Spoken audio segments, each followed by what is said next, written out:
Chantal m'a présenté. Mon nom est Marc-André Houle et je suis l'agent du Fonds EcoLeader jusqu'à vendredi prochain. Donc, si vous avez des questions d'ici là, vous pouvez me téléphoner. Puis, effectivement, je ne vais pas tout répéter, là, mais vous pouvez, mon adresse va être encore en fonction. Ça va être redirigé. Vous pouvez vous adresser à Jacinthe-Roy. Il y a d'autres agents du Fonds EcoLeader dans les régions limitrophes qui vont pouvoir répondre à vos questions. Donc, vous ne serez pas laissé à vous-même.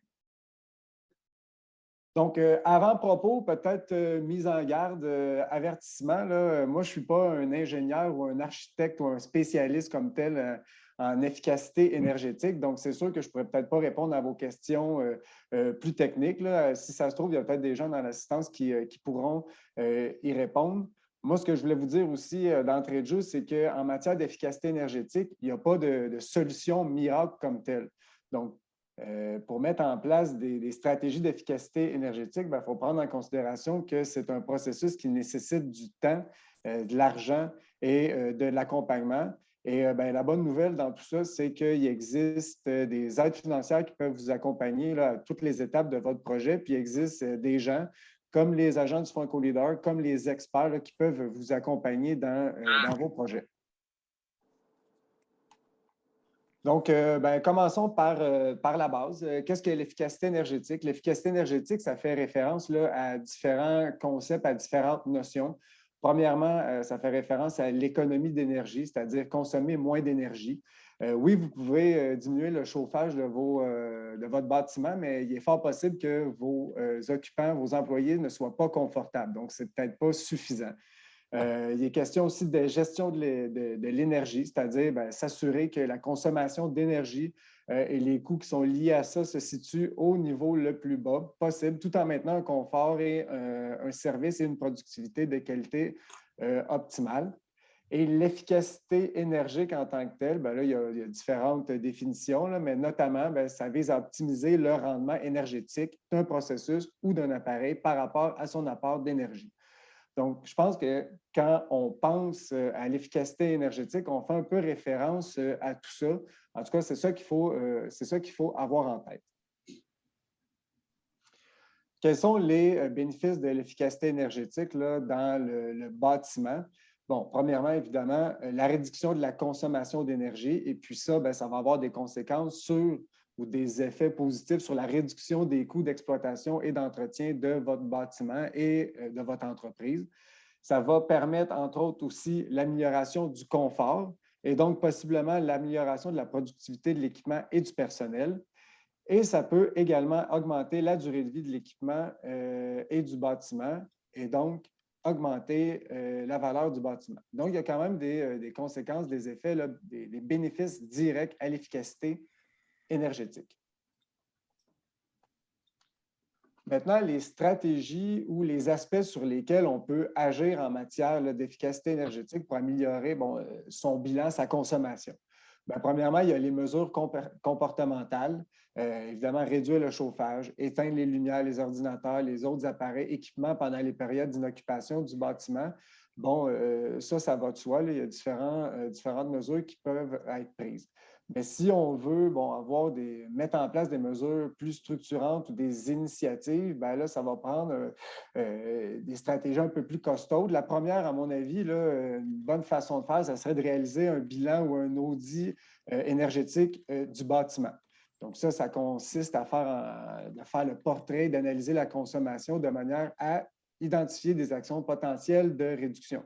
Donc, par exemple, d'identifier toutes les sources d'énergie, d'identifier les coûts, quels sont les appareils ou les procédés qui sont les plus énergivores, quand sont les appels de puissance, où il est possible de réduire. Donc, évidemment, un bilan énergétique, c'est réalisé par des experts. Il y a des coûts à ça. Et puis, la bonne nouvelle, comme je l'ai dit, il y a différentes aides financières qui permettent là, de financer une partie des coûts liés à ça. Donc, une bonne façon de faire, c'est de commencer par avoir un bon portrait là, de la situation, puis d'avoir déjà des pistes de solutions pour nous orienter. Puis il y a même des gens qui font puis c'est ça qu'on souhaite, là, des gens qui font des audits énergétiques qui vont vous garantir là, les résultats. Donc, c'est une première façon de faire. Ensuite, ben, des stratégies ou plutôt des aspects sur lesquels on peut agir, ben, il y a les systèmes électromécaniques CVCA pour chauffage, ventilation et conditionnement d'air. Ça peut représenter jusqu'à 60 de la consommation énergétique d'un bâtiment. Donc, évidemment, il y a des gains qui sont possibles là. Même chose pour l'éclairage. Ça peut représenter jusqu'à 21 de la consommation d'un bâtiment. Donc, de changer son éclairage, par exemple, pour des ampoules plus éco-énergétiques, plus efficaces comme des DEL, bien, ça peut avoir un impact positif. Évidemment, bon, les équipements de chauffage, de climatisation qui peuvent représenter jusqu'à 53 de la consommation d'un bâtiment, bien, évidemment, si on a des équipements plus éco-énergétiques, par exemple une thermopompe, ça va avoir des effets. Idem pour la ventilation efficace et l'apport d'air extérieur. Les forces motrices du bâtiment, tout ce qui est pompe, moteur, système mécanique.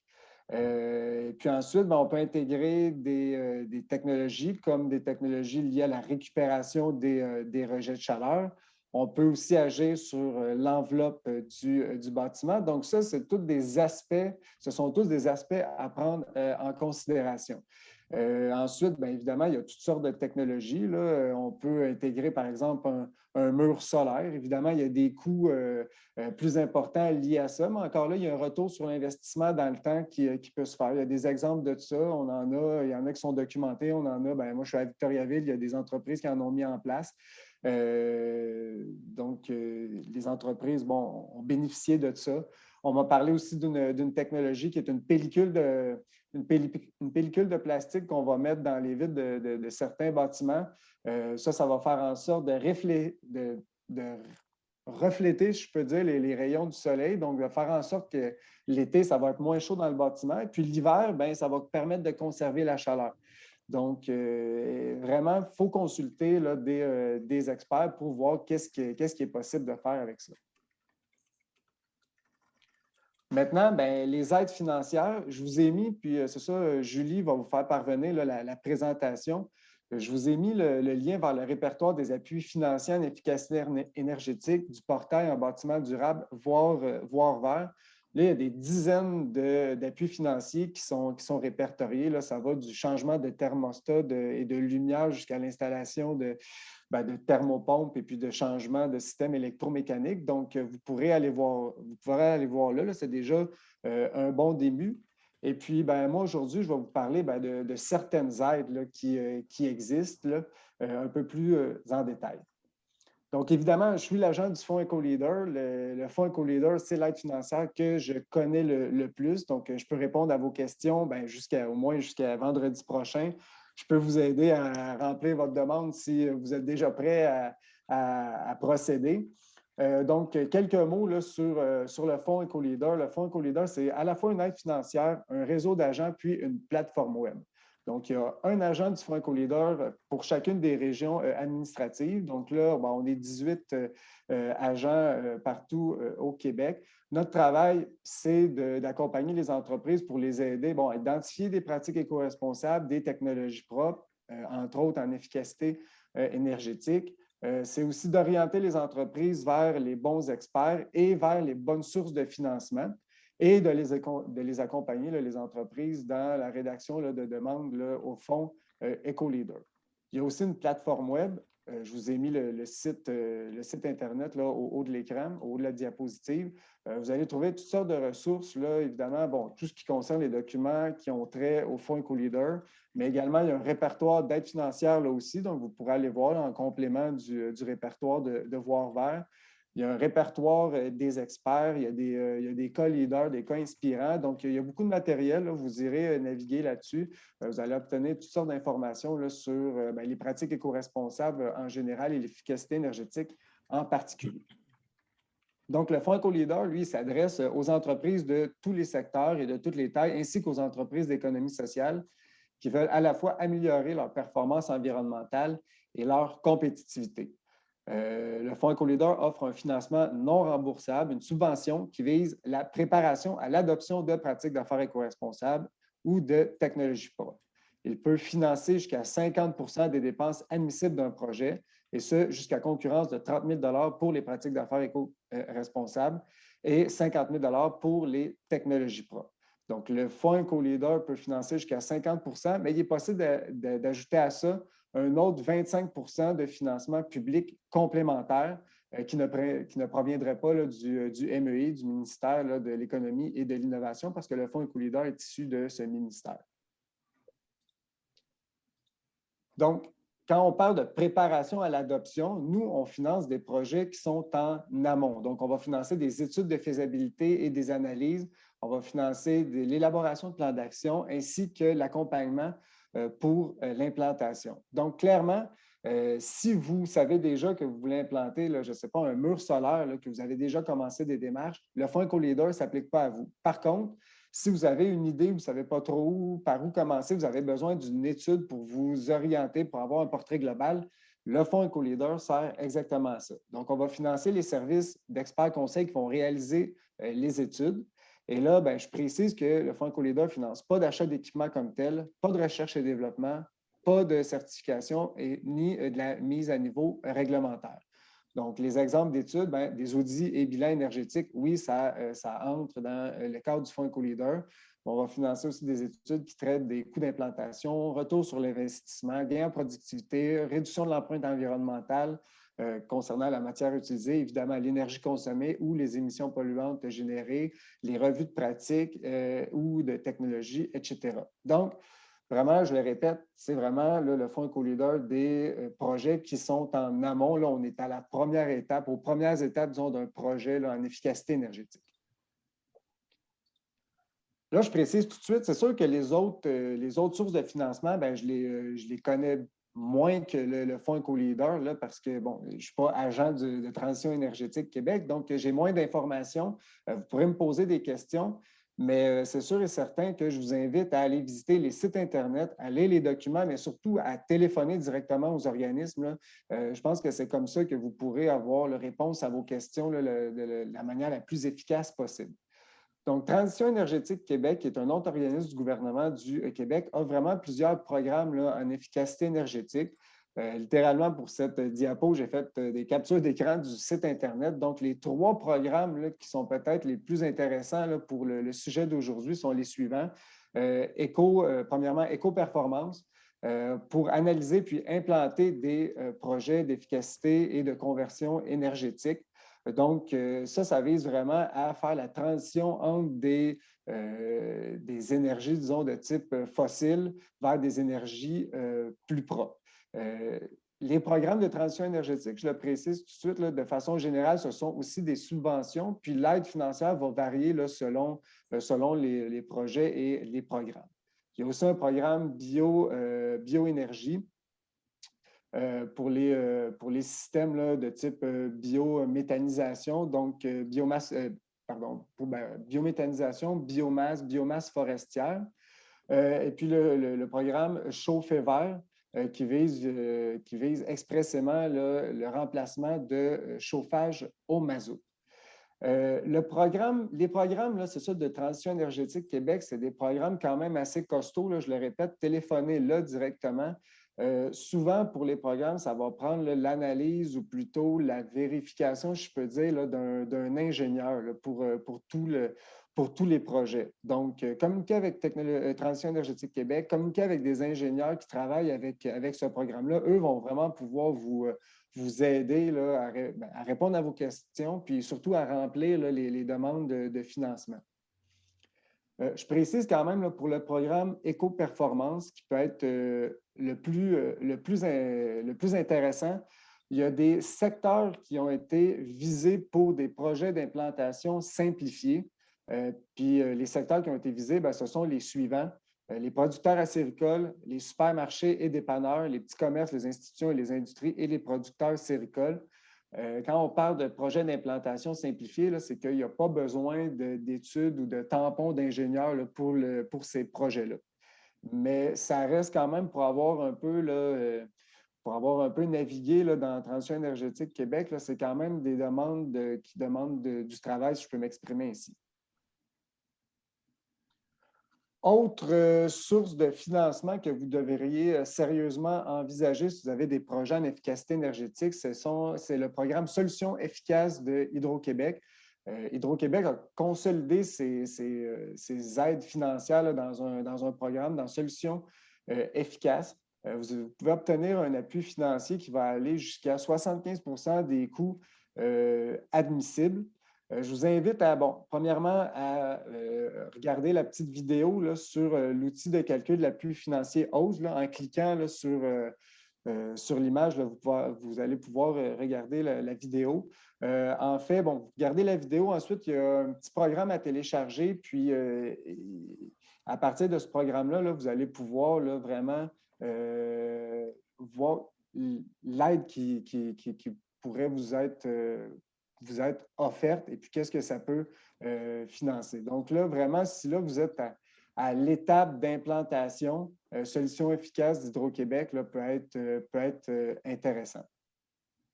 Et puis, ben là, c'est ça, l'exemple de dépenses qui peuvent être financées. J'ai mis les exemples pour les bâtiments commerciaux, mais si vous allez sur le site là, de Solutions efficaces, il y a plusieurs exemples. Il y a même des cas qui ont été documentés là, plus en profondeur, mais exemple de dépenses finançables, l'installation de luminaires à éclairage d'aile, l'installation de thermopompes, l'amélioration de l'enveloppe thermique, récupération de chaleur, installation d'un mur solaire, etc. Puis ça peut être, c'est ça, là, ça peut être des sommes quand même assez intéressantes là, qui sont offertes par Hydro-Québec.